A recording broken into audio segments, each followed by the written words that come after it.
வணக்கம். இலங்கையின் இன்றைய பிரதான செய்திகள். விரிவான செய்திகளுக்குள் செல்வதற்கு முன்பதாக முதலில் தலைப்புச் செய்திகள்.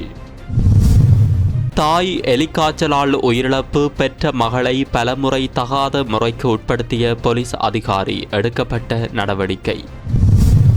இளைய மகனால் தாயுடன் தனித்திருந்த தந்தைக்கு நடந்த கொடூர சம்பவம். யாழில் இப்படியும் ஒரு சம்பவமா? மக்களே அவதானம், தீவிரமாகும் விசாரணை. கருணா, டக்ளஸ், ஞானசார தேரர் உள்ளிட்டோருக்கு சிறப்பு பாதுகாப்பு, தற்போதைய அரசாங்கம் எடுத்த நடவடிக்கை. விசேட தேவையுடைய பல்கலை மாணவர்களுக்கு 1 லட்சம் ரூபாய் நிதியுதவி வழங்க அரசாங்கம் நடவடிக்கை. தாய் தந்தையற்ற சிறுமிக்கு காதலனால் அரங்கேற்றப்பட்ட கொடூர சம்பவம். பாதுகாவலர்கள் சிறுமி குறித்து அதிக கவனம் செலுத்தாததால் நடந்த விபரீதம்.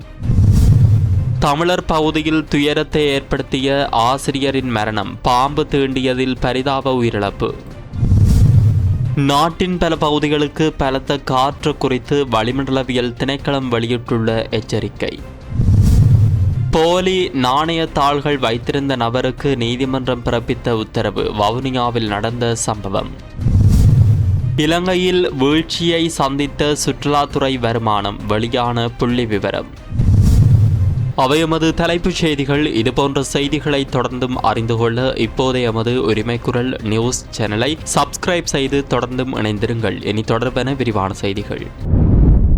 தனது மூத்த மகளை பாலியல் துஷ்பிரயோகம் செய்ததாக கூறப்படும் குற்றச்சாட்டில் கைது செய்யப்பட்டு விளக்கமறியலில் வைக்கப்பட்டுள்ள போலீஸ் சார்ஜென்ட் ஒருவரின் பணி இடைநிறுத்தப்பட்டுள்ளது. கடந்த 11ஆம் தேதி முதல் அமலுக்கு வரும் வகையில் அவரது சேவையை இடைநிறுத்த மொனராகலை உதவி போலீஸ் அத்தியட்சகர் நடவடிக்கை எடுத்துள்ளார். பணி இடைநிறுத்தப்பட்டுள்ள குறித்த போலீஸ் சார்ஜென்ட் தம்பஹல்ல போலீஸ் நிலையத்தில் கடமையாற்றி வந்ததுடன் தம்பஹல்ல மாரியராவ 8கால் பகுதியை சேர்ந்த 3 பிள்ளைகளின் தந்தை என தெரிவிக்கப்பட்டுள்ளது.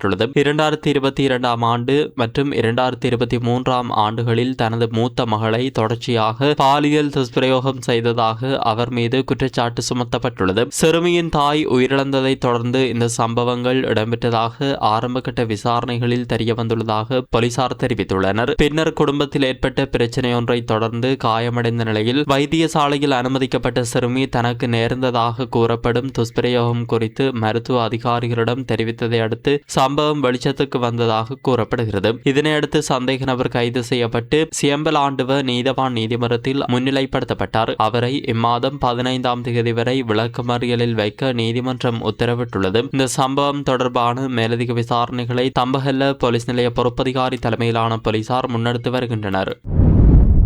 தங்காலை போலீஸ் பிரிவுக்குட்பட்ட சியம்பலாகொட பகுதியில் உள்ள வீடொன்றின் முன்னால் படுகொலை செய்யப்பட்டதாக சந்தேகிக்கப்படும் முதியவர் ஒருவரின் சடலம் நேற்றைய தினம் மீட்கப்பட்டுள்ளது. இவ்வாறு சடலமாக மீட்கப்பட்டவர் பெலியத்த சியம்பலாகொட திகங்வல பகுதியை சேர்ந்த 88 வயதுடைய 4 பிள்ளைகளின் தந்தை ஆவார். இந்த முதியவர் தனது மனைவியுடன் மாத்திரம் குறித்த வீட்டில் வசித்து வந்துள்ளார். இந்த நிலையிலேயே நேற்றிரவு 8 மணியளவில் வீட்டின் முன்னால் உள்ள தண்ணீர் குழாய்க்கு அருகில் அவர் இரத்த வெள்ளத்தில் விழுந்து கிடப்பதை உறவினர்கள் அவதானித்துள்ளனர். மீட்கப்பட்ட முதியவரின் சடலத்தில் பல வெட்டுக்காயங்கள் காணப்பட்டுள்ளதுடன் அவர் விழுந்து கிடந்த இடத்திலும் முகத்திலும் பலத்த இரத்த கரைகள் காணப்பட்டுள்ளன. இதனால் இவர் யாரோ ஒருவரால் கூர்மையான ஆயுதத்தால் வெட்டி படுகொலை செய்யப்பட்டுள்ளதாக போலீசார் பலத்த சந்தேகம் வெளியிட்டுள்ளனர். இந்த கொலை சம்பவம் தொடர்பில் சந்தேகத்தின் பேரில் உயிரிழந்த முதியவரின் இளைய மகனான 48 வயதுடைய நபர் ஒருவர் தங்காலை தலைமையக போலீசாரினால் கைது செய்யப்பட்டுள்ளார். கைது செய்யப்பட்டவர் ஓய்வு பெற்ற கடற்படை சிப்பாய் என்பதுடன்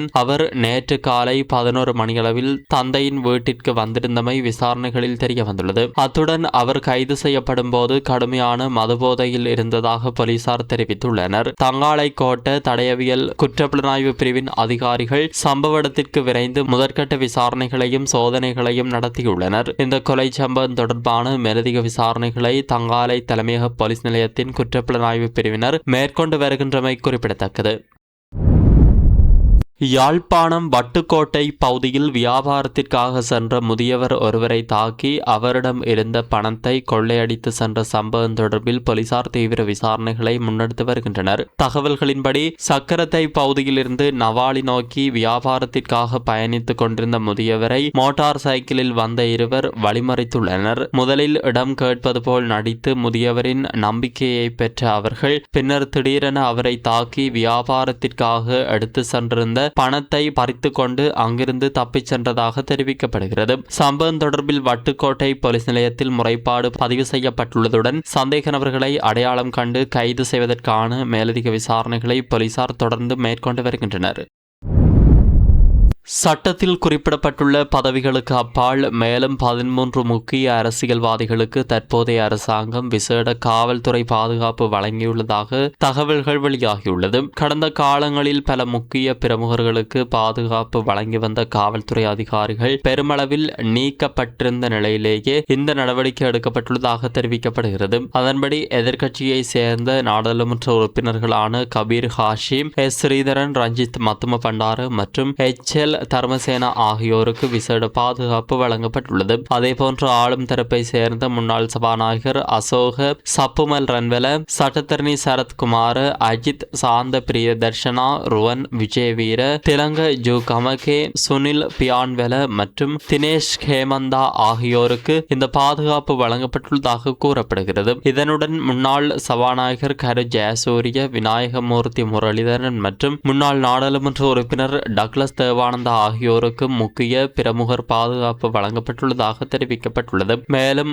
முன்னாள் காவல்துறை மா அதிபர்களான NK லங்ககோன், பூஜித் ஜெயசுந்தர, தேசவந்து தென்னகோன் மற்றும் முன்னாள் சிறைச்சாலைகள் ஆணையாளர் துஷாரா உல்தனியா ஆகியோருக்கு இந்த விசேட பாதுகாப்பு வழங்கப்பட்டுள்ளதாக தெரிவிக்கப்படுகிறது. அத்துடன் பொதுபல சேனா அமைப்பின் தேசிய அமைப்பாளர் கலகொட அத்தே ஞானசார தேரருக்கும் விசேட பாதுகாப்பு வழங்கப்பட்டுள்ளதாக தெரிவிக்கப்படுகிறது. இதற்கிடையில் குற்றங்களால் பாதிக்கப்பட்டவர்கள் மற்றும் சாட்சியங்களின் பாதுகாப்பை உறுதிப்படுத்தும் நோக்கிலும் விசேட பாதுகாப்பு ஏற்பாடு செய்யப்பட்டுள்ளதாகவும் பொது பாதுகாப்பு பிரதி அமைச்சர் நாடாளுமன்றத்தில் சமர்ப்பித்த ஆவணத்தில் குறிப்பிடப்பட்டுள்ளதாக தென்னிலங்கையை சேர்ந்த சிங்கள ஊடகம் ஒன்று செய்தி வெளியிட்டுள்ளது. VIP பாதுகாப்பு வழங்கப்பட்டுள்ள நபர்கள் தொடர்பாக எதிர்க்கட்சியின் நாடாளுமன்ற உறுப்பினர் கவிந்த ஜெயவர்தன எழுப்பிய கேள்விக்கு பதிலளிக்கும் வகையிலேயே அந்த ஆவணம் நாடாளுமன்றத்தில் சமர்ப்பிக்கப்பட்டதாகவும் அந்த செய்தியில் குறிப்பிடப்பட்டுள்ளது. பல்கலைக்கழகங்களில் விசேட தேவையுடைய மாணவர்களுக்கு நிதி உதவி வழங்கும் புதிய திட்டம் ஒன்றை ஜனாதிபதி நிதியம் அறிமுகப்படுத்தியுள்ளது. இந்த திட்டத்தின் கீழ் பல்கலைக்கழகங்களில் விசேட தேவையுடையோர் பிரிவின் கீழ் அனுமதி பெற்ற 370 மாணவர்களுக்கு தலா 1 லட்சம் ரூபாய் வீதம் நிதி உதவி வழங்கப்பட உள்ளதாக தெரிவிக்கப்பட்டுள்ளது. இதன் முதற்கட்டமாக நேற்று அலரி மாளிகையில் இடம்பெற்ற சரஸ்வி திரியோ அபிமான் 2026 நிகழ்வின் போது 236 மாணவர்களுக்கு உதவித்தொகைக்கான காசோலைகள் வழங்கி வைக்கப்பட்டுள்ளன. பல்கலைக்கழக மானியங்கள் ஆணைக்குழுவினால் விசேட தேவையுடையோர் என அங்கீகரிக்கப்பட்டு பல்கலைக்கழகங்களுக்கு தெரிவு செய்யப்பட்ட மாணவர்களுக்கே இந்த நிதி உதவி வழங்கப்படுவதாக தெரிவிக்கப்பட்டுள்ளது. விசேட தேவையுடைய மாணவர்கள் தங்களது உயர்கல்வியை எந்தவித தடையுமின்றி தொடர்வதற்கு ஊக்கமளிக்கும் நோக்கிலேயே இந்த திட்டம் நடைமுறைப்படுத்தப்பட்டுள்ளதாக குறிப்பிடப்பட்டுள்ளது. இந்த நிகழ்வில் பிரதமர் ஹரணி அமரசூரிய, சபாநாயகர் ஜகத் விக்ரமரட்ன, கிராமிய அபிவிருத்தி, சமூக பாதுகாப்பு மற்றும் சமூக வலுவூட்டல் அமைச்சர் உவாலி பன்னிலகே, நாடாளுமன்ற உறுப்பினர் சுகத் வசந்த டி சில்வா உள்ளிட்டோர் கலந்து கொண்டமை குறிப்பிடத்தக்கது. 15 வயது சிறுமியொருவர் சட்டப்பூர்வ பாதுகாவலரிடமிருந்து கடத்தி செல்லப்பட்டு பாலியல் துஷ்பிரயோகம் செய்யப்பட்டதாக மொனராகலை போலீசில் முறைப்பாடு செய்யப்பட்டுள்ளது. அப்பகுதியில் உள்ள பாடசாலை ஒன்றில் 11ஆம் வகுப்பில் கல்வி கற்கும் இந்த சிறுமியின் பெற்றோர் இருவரும் இல்லாத நிலையில் அவர் தனது பாட்டி மற்றும் சித்தியின் பராமரிப்பில் பாட்டியின் வீட்டில் வசித்து வந்துள்ளார். அந்த இருவரும் சிறுமி குறித்து அதிக கவனம் செலுத்தாததால் அவர் அருகிலுள்ள ஒருவரின் வீட்டிற்கு அடிக்கடி சென்று வந்துள்ளார். குறித்த வீட்டிற்கு தவறுதலாக அழைப்பை ஏற்படுத்திய நபருடன் சிறுமிக்கு காதல் மலர்ந்துள்ளது. அந்த நபர் சூரியவெவ பகுதியை சேர்ந்தவர் ஆவார். பின்னர் அந்த இளைஞன் குறித்த வீட்டிற்கு வந்து அங்கு சிறுமியுடன் தகாத முறையில் நடந்து கொண்டதை அறிந்த சித்தி சிறுமியை திட்டியுள்ளார். இதனைத் தொடர்ந்து கடந்த 2026ஆம் ஆண்டு ஜூன் மாதம் 26ஆம் தேதி நண்பர்களுடன் வெளியில் செல்கிறேன் என்று பாட்டியிடம் கோரிவிட்டு சென்ற சிறுமி காலி பகுதிக்கு சென்றுள்ளார். அங்கு காலி பேருந்து நிலையத்திற்கு வந்த அந்த இளைஞன் சிறுமியை தனது தனது உறவினர் ஒருவரின் வீட்டிற்கு அழைத்து சென்று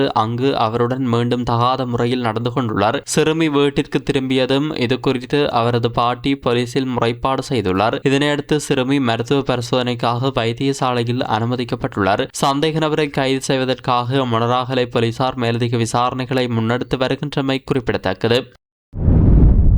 இலங்கையின் சுற்றுலாத்துறையிலிருந்து கிடைத்த வருமானம் கடந்த ஆண்டின் இதே காலப்பகுதியுடன் ஒப்பிடுகையில் இந்த ஆண்டு முதல் 6 மாதங்களில் சரிவடைந்துள்ளதாக இலங்கை மத்திய வங்கி தெரிவித்துள்ளது. மத்திய வங்கியின் அண்மைய அறிக்கையின்படி இந்த ஆண்டின் ஜனவரி முதல் ஜூன் வரையிலான காலப்பகுதியில் சுற்றுலாத்துறையிலிருந்து 1511.1 மில்லியன் அமெரிக்க டாலர் வருமானம் பதிவாகியுள்ளது. இது கடந்த ஆண்டின் இதே காலப்பகுதியில் பதிவான 1712.6 மில்லியன் அமெரிக்க டாலருடன் ஒப்பிடுகையில் குறைவாகும். அதேவேளை கடந்த மே மாதத்தில் 155.7 மில்லியன் அமெரிக்க டாலர்களாக இருந்த சுற்றுலா வருமானம் ஜூன் மாதத்தில் 151.1 மில்லியன் அமெரிக்க டாலர்களாக குறைந்துள்ளது. கடந்த ஆண்டு ஜூன் மாதத்தில் பதிவான 169.5 மில்லியன் அமெரிக்க டாலர் வருமானத்துடன் ஒப்பிடுகையில் இதுவும் குறிப்பிடத்தக்க வீழ்ச்சியாகும். இதற்கிடையில் வெளிநாடுகளில் பணியாற்றும் இலங்கையர்களிடமிருந்து கிடைக்கும் வெளிநாட்டு பண பரிமாற்றத்திலும்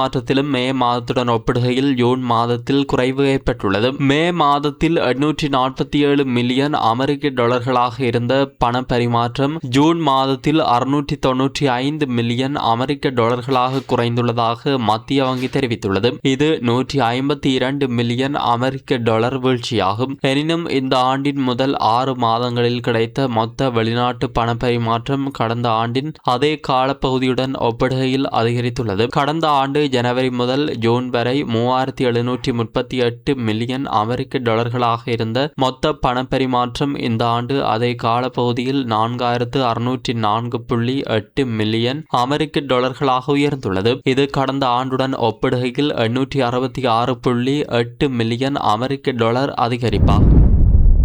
மட்டக்களப்பு மாவட்டம் கொக்கட்டிச்சோலை போலீஸ்பிரிவுக்குட்பட்ட பண்டாரியாவளி பகுதியில் பாம்பு தீண்டியதில் ஆசிரியர் ஒருவர் உயிரிழந்துள்ளார். பண்டாரியாவளியை சேர்ந்த 4 பிள்ளைகளின் தந்தையான 54 வயதுடைய ஆசிரியரே இந்த சம்பவத்தில் உயிரிழந்துள்ளதாக தெரிவிக்கப்படுகிறது. நேற்று தனது வீட்டிலிருந்து வயல் அறுவடை பணிக்காக சென்றிருந்த போது வயலில் பாம்பு தீண்டியதாக கூறப்படுகிறது. இதனையடுத்து அவர் முதலில் மகளடித்தீவு வைத்தியசாலையில் அனுமதிக்கப்பட்டதுடன் மேலதிக சிகிச்சைக்காக மட்டக்களப்பு போதனா வைத்திய சாலைக்கு மாற்றப்பட்டார். எனினும் சிகிச்சை பலனின்றி அவர் உயிரிழந்துள்ளதாக தெரிவிக்கப்பட்டுள்ளது. உயிரிழந்தவரின் சடலம் இன்று மட்டக்களப்பு போதனா வைத்தியசாலையில் பிரேத பரிசோதனை நடத்தப்பட்ட பின்னர் உறவினர்களிடம் ஒப்படைக்கப்பட உள்ளதாக தெரிவிக்கப்படுகிறது. நாட்டில் நிலவரும் தீவிர தென்மேற்கு பருவநிலை காரணமாக பல பகுதிகளில் பலத்த காற்றுடன் கூடிய வானிலை நிலவும் என வளிமண்டலவியல் திணைக்களம் எச்சரிக்கை விடுத்துள்ளது. மத்திய சப்ரகமுவ, வடமத்திய மற்றும் வடமேல் மாகாணங்களிலும் மொனராகலை, ஹம்பாந்தோட்டை, திருகோணமலை மற்றும் மன்னார் மாவட்டங்களிலும் அவ்வப்போது மணிக்கு 40 முதல் 50 கிலோமீட்டர் வேகத்தில் பலத்த காற்று வீசக்கூடும் என தெரிவிக்கப்பட்டுள்ளது. இதற்கிடையில் மாத்தறையிலிருந்து ஹம்பாந்தோட்டை ஊடாக பொத்துவில் வரையான கடற்பரப்புகளுக்கு சிலாபத்திலிருந்து புத்தளமூடாக காங்கேசந்துறை வரையான கடற்பரப்புகளுக்கும் வளிமண்டலவியல் திணைக்களம் விசேட எச்சரிக்கை விடுத்துள்ளது. குறித்த கடற்பரப்புகளில் காற்றின் வேகம் அவ்வப்போது மணிக்கு 50 முதல் 60 கிலோமீட்டர் வரை அதிகரிக்கக்கூடும் என்றும் கடல் பகுதிகள் கொந்தளிப்பாக காணப்படலாம் என்றும் தெரிவிக்கப்பட்டுள்ளது. இதனால் மீனவர்கள் மற்றும் கடல்சார் சமூகத்தினர் மிகுந்த அவதானத்துடன் செயல்படுமாறும் வளிமண்டலவியல் திணைக்களம் வெளியிடும் அடுத்தடுத்த வானிலை அறிவிப்புகளை தொடர்ந்து கவனிக்குமாறும் அறிவுறுத்தப்பட்டுள்ளது.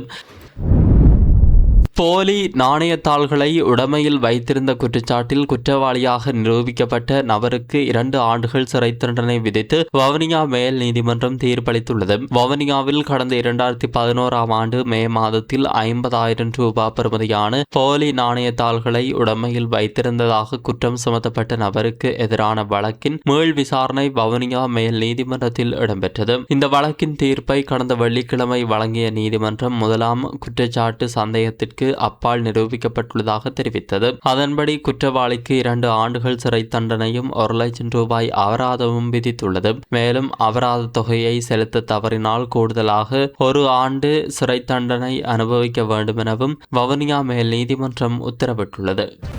இத்துடன் இன்றைய பிரதான செய்திகள் நிறைவடைகின்றன. இதுபோன்ற செய்திகளை தொடர்ந்தும் பெற்றுக்கொள்ள உரிமை குரலோடு இணைந்திருங்கள்.